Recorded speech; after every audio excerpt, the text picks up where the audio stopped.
السلام علیکم ورحمۃ اللہ وبرکاتہ۔ غسل کا بیان۔ غسل کرنے والے کو چاہیے کہ پہلے گھٹنوں تک دونوں ہاتھ دھوئے، پھر استنجے کی جگہ دھوئے۔ ہاتھ اور استنجے کی جگہ پر نجاست ہو تو تب بھی اور نہ ہو تب بھی، ہر حال میں ان دونوں کو پہلے دھونا چاہیے۔ پھر جہاں بدن پر نجاست لگی ہو پاک کر کے پھر وضو کرے۔ اگر کسی چوکی یا پتھر پر غسل کرتا ہو تو وضو کرتے وقت پھر پیر بھی دھو لیں، اور اگر ایسی جگہ پر ہے کہ پیر بھر جائیں گے اور غسل کے بعد پھر دھونے پڑیں گے تو سارا وضو کرے مگر پیر نہ دھوئے۔ پھر وضو کے بعد 3 مرتبہ اپنے سر پر پانی ڈالے، پھر 3 مرتبہ داہنے کندھے پر، پھر 3 بار بائیں کندھے پر پانی ڈالے، اس طرح کہ سارے جسم پر پانی بہہ جائے۔ پھر اس جگہ سے ہٹ کر پاک جگہ میں آ جائے اور پیر دھوئے، اور اگر وضو کے وقت پیر دھو لیے ہوں تو اب دھونے کی حاجت نہیں۔ پہلے سارے جسم پر اچھی طرح ہاتھ پھیر لے، تب پانی بہائے تاکہ سب جگہ اچھی طرح سے پانی پہنچ جائے، کہیں سوکھا نہ رہے۔ غسل کا طریقہ جو ابھی بیان کیا سنت کے موافق ہے۔ اس میں سے بعض چیزیں فرض ہیں کہ بغیر ان کے غسل درست نہیں ہوتا، آدمی ناپاک رہتا ہے، اور بعض چیزیں سنت ہیں، ان کے کرنے سے ثواب ملتا ہے، اور اگر نہ کرے تو بھی غسل ہو جاتا ہے۔ فرض فقط 3 چیزیں ہیں۔ اس طرح کلی کرنا کہ سارے منہ میں پانی پہنچ جائے، ناک میں پانی ڈالنا جہاں تک ناک نرم ہے، سارے بدن پر پانی پہنچانا۔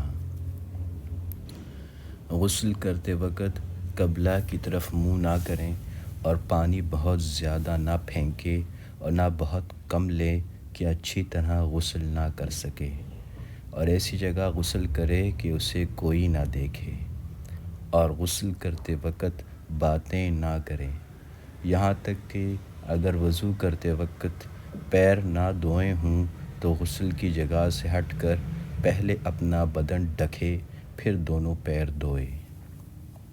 اگر تنہائی کی جگہ ہو جہاں کوئی نہ دیکھ پائے تو ننگے ہو کر نہانا بھی درست ہے، چاہے کھڑے ہو کر نہائے یا بیٹھ کر، اور چاہے غسل خانے کی چھت پر پٹی ہو یا نہ ہو، لیکن بیٹھ کر نہانا بہتر ہے کیونکہ اس میں پردہ زیادہ ہے، اور ناف سے لے کر گھٹنے کے نیچے تک دوسری عورت کے سامنے بھی بدن کھولنا گناہ ہے۔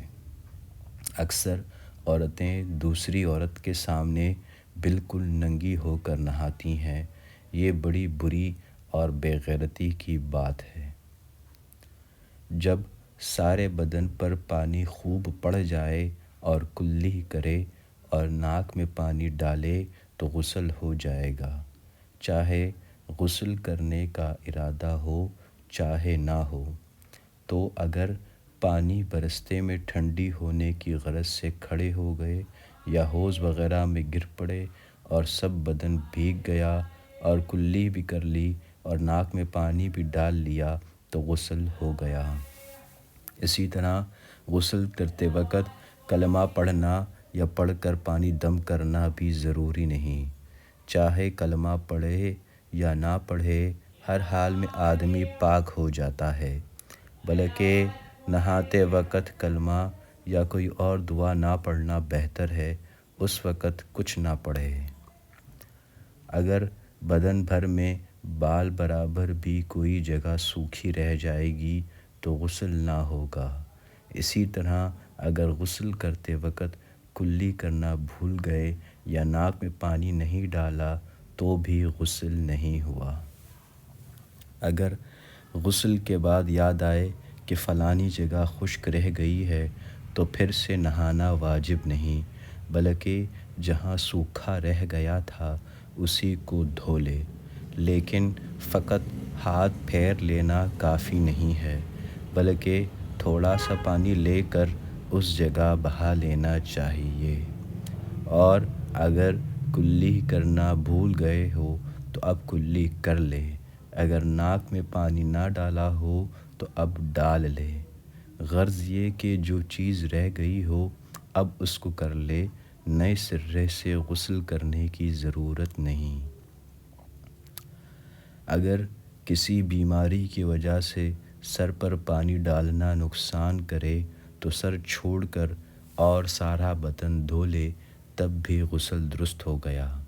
لیکن جب اچھی ہو جائے تو اب سر دھو ڈالے، پھر سے نہانے کی ضرورت نہیں۔ پیشاب کی جگہ آگے کی کال کے اندر پانی پہنچانا غسل میں فرض ہے۔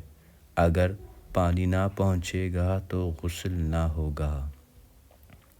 اگر سر کے بال گھندے ہوئے نہ ہوں تو سب بال بھگونا اور ساری جڑوں میں پانی پہنچانا فرض ہے۔ ایک بال بھی سوکھا رہ گیا یا ایک بال کی جڑ میں پانی نہیں پہنچا تو غسل نہیں ہوگا۔ اور اگر بال گھندے ہوئے ہوں تو بالوں کا بھگونا معاف ہے، البتہ سب جڑوں میں پانی پہنچانا فرض ہے، ایک جڑ بھی سوکھی نہ رہنے پائے۔ اور اگر بغیر کھولے سب جڑوں میں پانی نہ پہنچ سکے تو کھول ڈالے اور بالوں کو بھی بھگو دے۔ اگر ہاتھ پاؤں پھٹ گئے ہوں اور اس میں موم یا روغن یا کوئی اور دوا بھری ہو تو اس کے اوپر سے پانی بہا لینا درست ہے۔ کان اور ناک میں بھی خیال کر کے پانی پہنچانا چاہیے، پانی نہ پہنچے گا تو غسل نہ ہوگا۔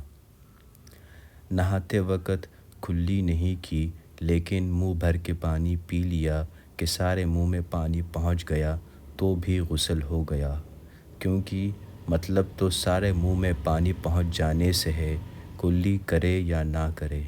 البتہ اگر اسی طرح پانی پیے کہ سارے منہ بھر میں پانی نہ پہنچے تو یہ پینا کافی نہیں ہے، کلی کر لینا چاہیے۔ اگر بالوں میں یا ہاتھ پیروں میں تیل لگا ہوا ہے کہ بدن پر پانی اچھی طرح ٹھہرتا نہیں ہے بلکہ پڑتے ہی ڈھلک جاتا ہے تو اس کا کچھ حرج نہیں۔ جب سارے بدن اور سارے سر پر پانی ڈال لیا غسل ہو گیا۔ اگر دانتوں کے بیچ میں ڈلی کا ٹکڑا پس گیا تو اس کو خلال سے نکال ڈالے۔ اگر اس کی وجہ سے دانتوں کے بیچ میں پانی نہ پہنچے گا تو غسل نہ ہوگا۔ ماتھے پر افشا چنی ہو یا بالوں میں اتنا گوند لگا ہے کہ بال اچھی طرح نہ بھیگیں گے تو گوند خوب چھڑا ڈالے اور افشا دھو ڈالے۔ اگر گوند کے نیچے پانی نہ پہنچے گا، اوپر ہی اوپر سے بہہ جائے گا تو غسل نہ ہوگا۔ اگر مسی کی دھڑی جما لی ہے تو اس کو چھڑا کر کلی کر لے، نہیں تو غسل نہ ہوگا۔